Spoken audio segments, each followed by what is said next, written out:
Well, good Friday morning. Welcome to the WLBB Community Voice on News Talk 1330 FM 106.3, streaming live online at newstalk1330.com. My name's Colin Worthington. Thanks for joining us this morning. For the next half hour, we promise we will not talk about Villa Rica, but it's only for that half hour. Villa where? Where was that? Exactly. In the next hour, you're going to hear about it again all the live long day. And, of course, you can visit our Facebook page, News Talk 1330, our website, newstalk1330.com, for the details on all that story. But right now, we're going to talk about Haralson County. Got two handsome gentlemen who have traveled all the way down I-20 to join us this morning. Sitting to my right, we have Greater Haralson County Chamber President and CEO Eric McDonald. Sitting to my left, Haralson County Chairman Ronnie Ridley. Good morning, fellas. Hey, good morning, and thanks for having us. Absolutely. You guys had some. Glad to be here. Glad to have you. Glad to have you. You guys had some big news come out about 2 weeks ago. I think a press release had been that PR guru Amy Parrish put that out. And we did put that story out. We didn't make a big deal about it, but it's out there, and it is potentially a very big deal. It has to do with that former landfill site. Which one of you guys want to go back and take us back to when all this started, all the concern about that property and the landfill, how it was acquired, if it was officially acquired by the landfill company, and then how it just magically disappeared, and then how you guys ended up with it, and then we'll talk about what we potentially could do with that property. You want to talk about how you got it, and I'll talk about what we can do with it? Yeah, they came to Haralson County, bought and got options on 2,200 acres of land to build a landfill. The citizens were against it. How did the citizens find out about it? And I'll tell you what, because I know there are citizens who were frustrated in Carroll County and Whitesburg. They were frustrated that their commissioner didn't tell them about the rock quarry. Like they didn't find out about that until it was too late. So how did they end up finding out about that? Mr. Kaufman came to my office 3 different times, and he was looking for a place for his grandchildren to hunt. And, you know, he was real inquisitive, asked about all the commissioners, what their background was, where they had grown up, everything. So my office started doing some research, and we found out he belonged to a landfill company. Yeah. And that's how we originally found out. It was research done from my office. One of the ladies in my office did the research, found out all about him, found out he'd done this in several places all over the country. And if you look at that history, I mean, they were successful. Successful. Maybe only one other place that wasn't successful, but I could be wrong. I thought there was one that gave them a hard time. Maybe over in Texas gave them a hard time. But it was amazing how that turned out for Haralson County. And again, I mean, it's because the Haralson County people didn't want it. That's why I consider it, that amazing thing.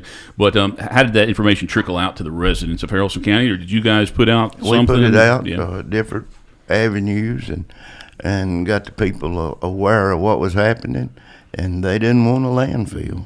And I did see some people who did support it, as a potentially job maker, but it was a minor group. I mean, the majority of people, the vocal people, they bought signs or T-shirts. Yeah, did a survey in our office. I think it was 1,004 people called that was against it, and 2 that was in favor of it. Oh, wow. So it was a pretty one-sided deal. So the pressure was put on you guys. I mean, you and I had talked several times about what was going on. You were and some things you just couldn't tell me till they were happening, and that was fair enough. But I remember once you told me that the court ruling, I was just like, wow, I mean that's unprecedented. Yeah, well, after we got it out of Superior Court and moved it on up to the higher courts, we got a more fair ruling, and they were going to have to file again. We went to appeals court, I think, twice, and they ruled in our favor, and I thought it was the time to make them an offer. And with the support of the board, we made an offer on the property. How much did it cost the county to keep going to court and to drag it out that long? Oh, we spent thousands. We spent the neighborhood of $400,000 to $600,000 on it, what we did. So it was going to be just continuous cost. And we stopped that cost by making them an offer. An offer, yeah. So you think that you made up for that money that you'd already – because I'm trying to figure out where that money comes from. It's just general budget. I mean, I'm assuming it was general budget at the time, but did you get enough when you sold it to kind of make up for that? Well, it came out of the general fund. We budgeted for it. This was a 4-year process, so each year we budgeted for the attorney's fee and the legal fee. And when it came time, we purchased the land. Did your department, your government, did you guys get any feedback from other governments, around the state, saying, "Wow, you guys"? I mean, were they congratulatory? Made 2 or 3 trips to Meriwether County, looked at their landfill. I even went to Uniontown, Alabama. And just to stick it to them and say, "Ha ha." Well, this was in the beginning to see what it looked like. Beforehand, yeah. And it just ruined a little town, Uniontown, Alabama. Mm-hmm. Everybody's moving out. Even the mayor moved to Huntsville after the landfill came. And anywhere in the town, you could stand and see the landfill. And what were the biggest concerns from residents? The traffic, mm-hmm. the smell. It would have been the first thing you saw when you got off I-20. Even riding up and down the road I-20, you'd see a big mountain. It was going to be as tall as Tally Mountain. And we didn't want that. We didn't want to be known as the garbage exit. And to think about it, I mean, they did make some nice presentations as far as how they could protect the environment and stuff, but it all makes sense when they present it, but it's still a scary thing to think about. 28 million tons of garbage. Mm-hmm. 3 trucks a minute coming out into that landfill. Well, you guys did it. I mean, you stopped it, and it was at the urging of your citizens. Yeah. So that's and we were fortunate enough under the leadership and the commissioners with me, we had the money to pay them. And so how much did we pay them? $6.5 million. Yeah. How much did they pay for that property initially? I think they recouped most of their money, mm-hmm. but we also got all the tests with the agreement. Any tests that they had run on the property, any topos, anything they had that was involved with that property was part of the deal. We purchased that too. So that put us way ahead on processing the land. We know what it is. Mm-hmm. I think, Eric, in your position, I think there were times that I felt that you had to kind of be neutral with it. I did. Yeah. We had to be, our kind of biggest challenge was that there was an industrial component. And so if they were successful in getting their application, we were going to be left marketing about 200 acres of industrial land. And we didn't want to come across as disingenuous, out of one side of our mouth saying no, no, no, and screaming and yelling that we didn't want this, and then turning around and having to help sell that 200 acres. Because again, our job is the community growth department. So our job is to bring jobs and investment, and that we would have treated them like any other private developer. So we just kind of stayed back in the silence. Plus, we could have put 100% of our resources into that fight and moved that needle zero. Mm-hmm. And because the county was doing, they really had all of the cards, and they were doing a great job in listening to the people. I've never seen the county spend $6.5 million and get a round of applause in a public meeting, but it happened, right? And so that really just tells you that not only were they willing to take that fight, $400,000, $600,000 worth of legal fees, but they were able to put their money where their mouth was and go out and buy this and take what would have been a mountain of trash and turn it into what now the opportunity that we're exploring. So it was it's a pretty good deal. And under this board of commissioners, we were prepared to buy this land. We spent the $6.5 million.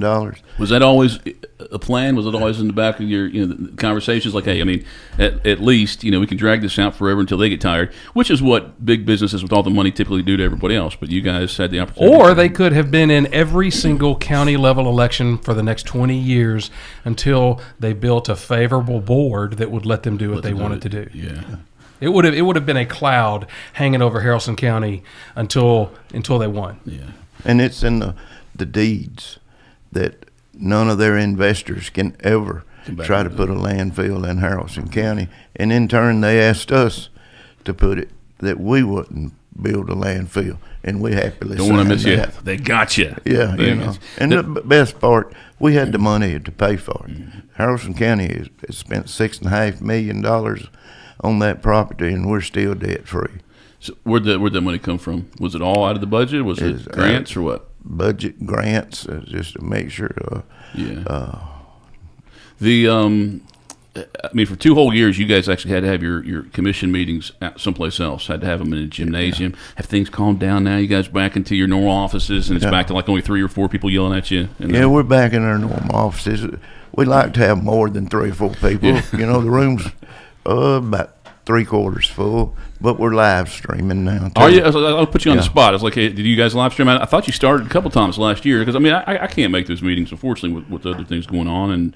But yeah, when you guys live stream, I appreciate that. Is it good audio and everything? It wasn't the last time. We had some problems with the roof of the building, and the audio didn't get hooked up, but it's ready now. Okay, cool. Well, I will tune in next time for sure. Visual part, and now the audio's ready. We're ready to go. Well, for the first 10 minutes of the show, we kind of introduced or reminded everybody about the landfill, that issue.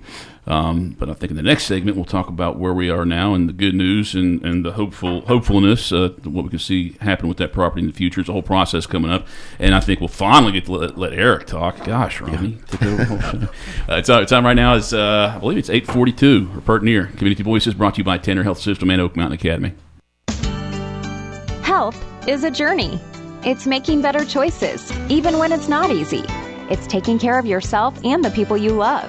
At Tanner Health System, we're there for you with every step, with primary care, heart care, cancer care, women's care, orthopedics, surgical services, and so much more.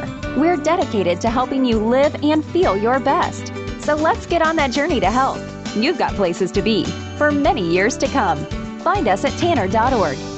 The World Language Scholar Journey at Oak Mountain Academy is designed to provide students with a clearly defined, curriculum-based track to acquire essential knowledge and skills for success in biliteracy fields of study. The successful completion of this journey provides colleges with a method to recognize a rigorous foreign language immersion experience for all students at Oak Mountain Academy. I'm Patrick Duran, head of school, inviting you to journey with us on the mountain. For more information, visit us at oakmountain.us. Discover your journey at OMA. Prepare, explore, and achieve.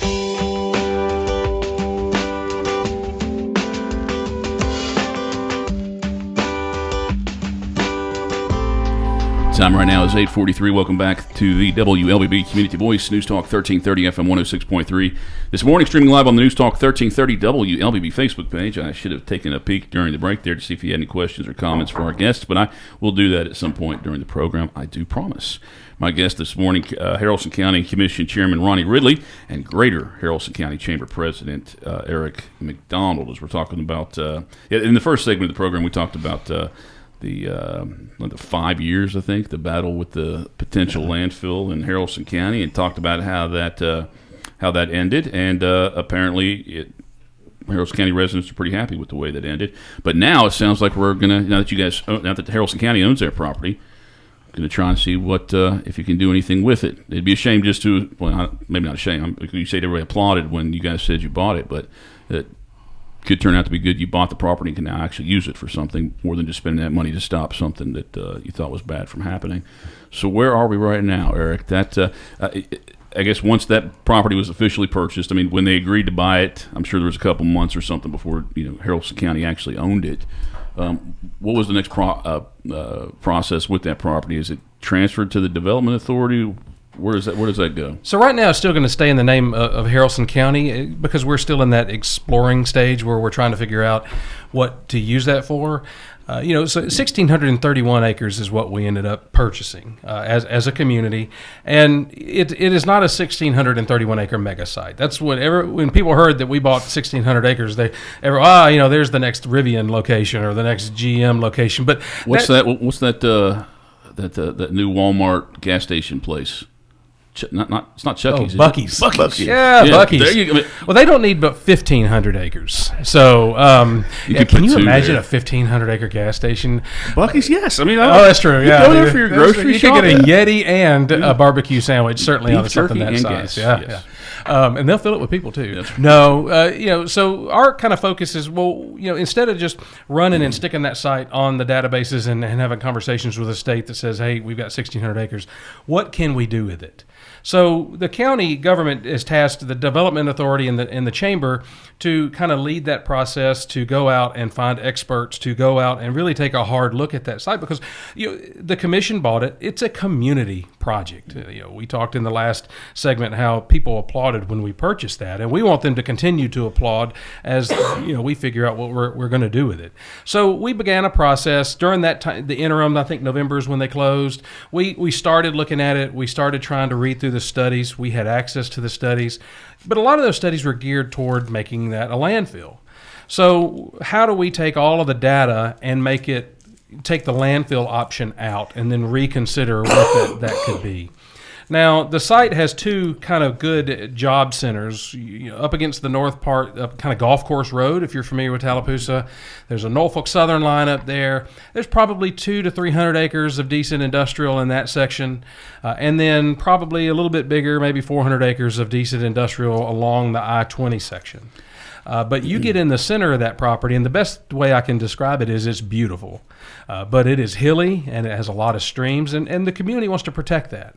So that will probably be in our plan as well. What could we do with 700-800 acres of what you can't develop, and what the community was really interested in not seeing that whole thing get scraped and turned into a giant industrial project. And the county's not really interested in that either. Our plan, hopefully, as we study this, is to look at smaller manufacturers, because that's our bread and butter. Mm-hmm. If you look at Haralson County, we have some great large manufacturers with Honda, with Minbia, but we also have a lot of smaller manufacturers, Whirlwind Metal Buildings, Barco, Hexpole, Tidenbrooks, Diamond Crystal, and you start naming them off, and Inframetals is coming. 100 jobs, 200 jobs here and there, and that allows us to have a diverse tax base. It allows us to have a diverse jobs base, and so that's really our kind of plan as we're looking forward. So to kind of kick that process off, we sent out a request for proposals to engineering firms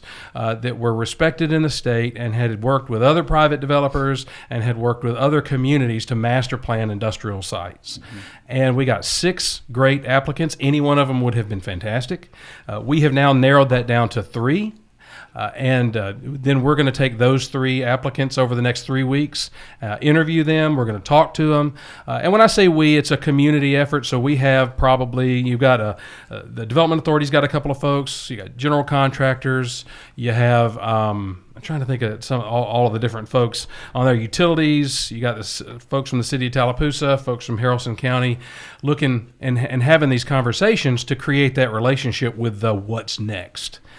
And then eventually they'll decide between those 3. Are you able to share what those are, or give a kind of description of what what they offered? They've been involved in projects from. Some of these guys are on the ground with the Hyundai site down in Savannah. Some of them are on the ground with the Rivian site. So it's definitely not any groups that are used to doing hotels or anything like that. No, we spent a lot of our effort in the industrial space because we think that you're going to have industrial mainly, and then the majority of the land mass will end up being some sort of conservation or residential, in that kind of center section. But we don't know. And so, once we get that one selected, which we'll have for the commission on March 19th, so we'll have a selection. We'll then take that to the Appalachia Regional Commission to help us fund this study, because we think this is going to cost about $100,000 based on what we got back. And we'll go to the Appalachia Regional Commission and we'll say, hey, would you help us fund half of this, so that we can take some of that burden and spread it out further than just on the Haralson County tax base. And what we want out of this is a very good plan moving forward, so that we can make educated decisions on infrastructure, roads, so that we can make educated decisions when we're marketing this to the state, we're marketing this to other private developers, when we go out and try to find the industries that we want in our community. And it puts us in a kind of a driver's seat where, we're happy to have some of the private developers. I mean, there's probably 600 acres of additional industrial land coming online from private developers around Exit 5. But this puts us in the position of being able to really pick the industries and the jobs and the community partners that we want to come in to and bring those jobs. Would you guys be okay if Haralson County did nothing but have industrial projects as far as business? No, I mean, you need small business too. Yeah. Well, I mean, we do have some small. I mean, that exists now, but as far as in the future, all that came, if people looked to Haralson County, and Haralson County became known for something like 70% of the people in Haralson County leave the county every day to go to work. Yeah. We would be happy with industrial at that location. We want to keep the life in Haralson County the same, but with a lower tax base. How many residents? We got 25,000 residents? Maybe I'm thinking voters. 29. We got 29,997 people. Nice. What? 98 now. I just Susie just had a kid. What are the projections for the next 20 years for Haralson County? I asked that because I just saw Joel had showed me some projections from I think the AJC for all the Metro Atlanta, but Haralson wasn't in that. It showed Carroll County growing by like 20%. We probably be 2020 or 2050. I'm sorry. Most of the graphs that I've seen has got Haralson County projected to be between 45 and 50,000 people by 2050. 2050, yeah. Is that? Do we think that's a lot? I mean, is that? I don't think it's as much as Paladin it's going to change. Bartow, significantly change Haralson County. Yeah, or Carroll, but we've just passed major subdivision ordinances and minor subdivision. That's right. You guys put a moratorium on for a bit, and then we're going to be ready for them when they get here. Well, yeah. Well, and they're not going to just come in and do what they want to. There's going to be guidelines and rules. Well, we have about at least two more detailed topics to go through on this program. I'd like to talk about that subdivision ordinance, but maybe we'll do that some other time. Okay. We'll take our our final break right now. I believe it's 8:52. It is 8:52. We'll come back with about 6-7 minutes on this morning's Community Voice. Again, if you've had any questions or comments based on the first 20 minutes of our conversation, please post those, and I will look for them during the break. Community Voice brought to you by Tanner Health System and Oak Mountain Academy. Health is a journey. It's making better choices, even when it's not easy. It's taking care of yourself and the people you love. At Tanner Health System, we're there for you with every step, with primary care, heart care, cancer care, women's care, orthopedics, surgical services, and so much more. We're dedicated to helping you live and feel your best. So let's get on that journey to health. You've got places to be for many years to come. Find us at tanner.org. The Entrepreneur Scholar Journey at Oak Mountain Academy is designed to provide students with a clearly defined curriculum-based track to acquire essential knowledge and skills for success in business and leadership. Critical areas include identifying entrepreneurial characteristics, selecting a value position, and business model development. I'm Patrick Uran, head of school, inviting you to journey with us on the mountain. For more information, visit us at oakmountain.us. Discover your journey at OMA. Prepare, explore, and achieve.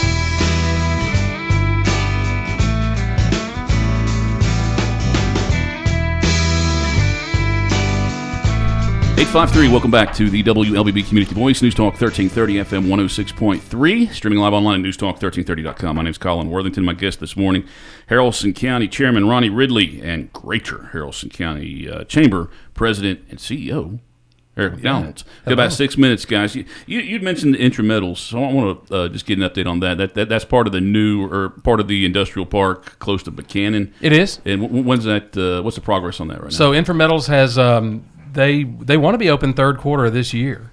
So they've gone vertical. So they've already got their footings in. They're starting to go vertical with the buildings.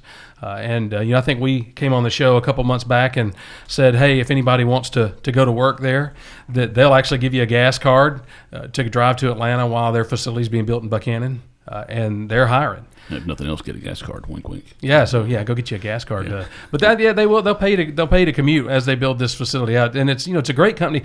You talk about the economic impact of why would we go out and spend $6.5 million on land, and why do we care about trying to bring industrial? That's a great story because the city of Buchanan, Ronnie, it's Mr. Chairman, it's what 56. The digest of the city of Buchanan is $58 million. This one company is going to come in and raise that digest $40 million. At one time, and provide over 100 great jobs. Have they already started hiring for that? I mean, do you see people? Yeah. So they can hire today, and if they don't mind driving to kind of Marietta Street over in Atlanta during the next couple of months as the facility is finished, they can absolutely go ahead and work. Well, Haralson's in the same boat as everybody else is. When I look at your the unemployment rate, and the people that are the number of people that are applying for unemployment for the first time, that's down. Unemployment rate is pretty much, if it goes back and forth with Carroll, I mean, pretty much the same one. Yeah. I mean, are there plenty of people out there that are looking for jobs, though, that can't find them? Well, what we're after is the people that leaves Haralson County every day that goes to another county. We want to get them stuck in Haralson County. We want them to stay in Haralson County to be able to be a part of the county all day So long. they're eating at the restaurants and contributing that way. You know why it's hard to have a lunch restaurant in Haralson County? Because nobody's there to eat lunch. Mm-hmm. And if you're trying to base a restaurant just off your evening business, that's tough work. That's But a whole meal. Piggly you Wiggly can't do can it. thrive because everybody's coming home at 5 o'clock and they're doing shopping.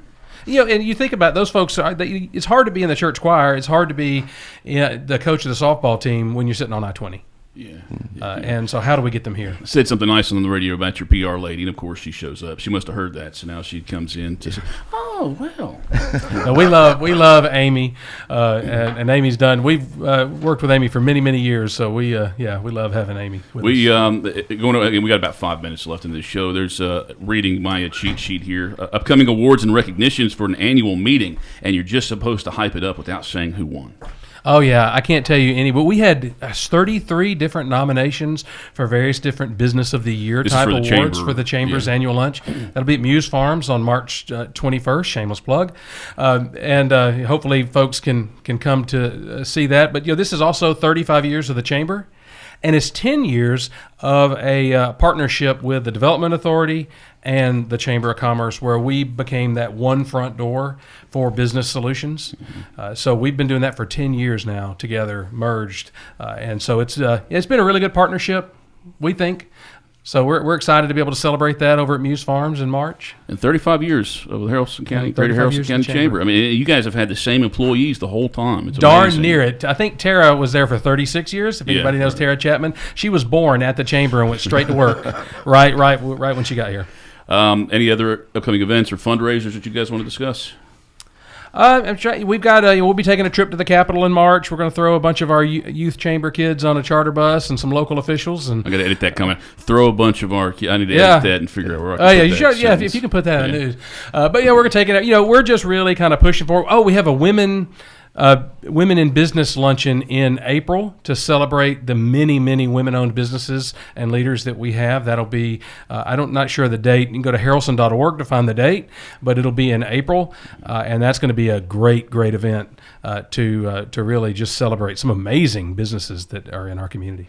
Is there anything you guys recommend to Haralson County residents before that March meeting when you guys present those options for that property? Anything that they can do before then, or it's just like, kind of hang out and just come to that meeting and then yell and clap at what you like and what you don't like? I think that's what they need to do is like us, wait and see. This is a waiting process.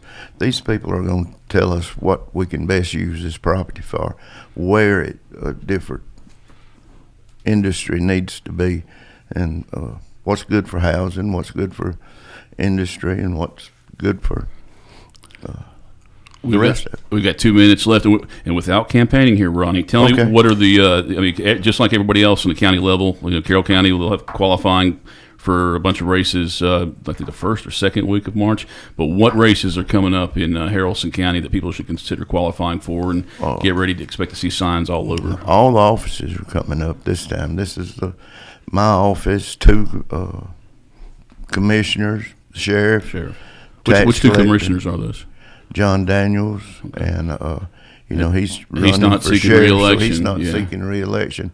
And David Tarplett, District 1, and then the chairman's coming up. Okay. Well, I mean, tax assessor, things like that? Is Tax, that all? well, the assessor doesn't run, Oh, but not the tax assessor, collector does. Commissioner, yeah. Tax commissioner, the sheriff, and probate judge, magistrate, all that's coming up this year. Gentlemen, thanks for coming out. You want to say hi to Mom or anything before you go? You got 1 minute.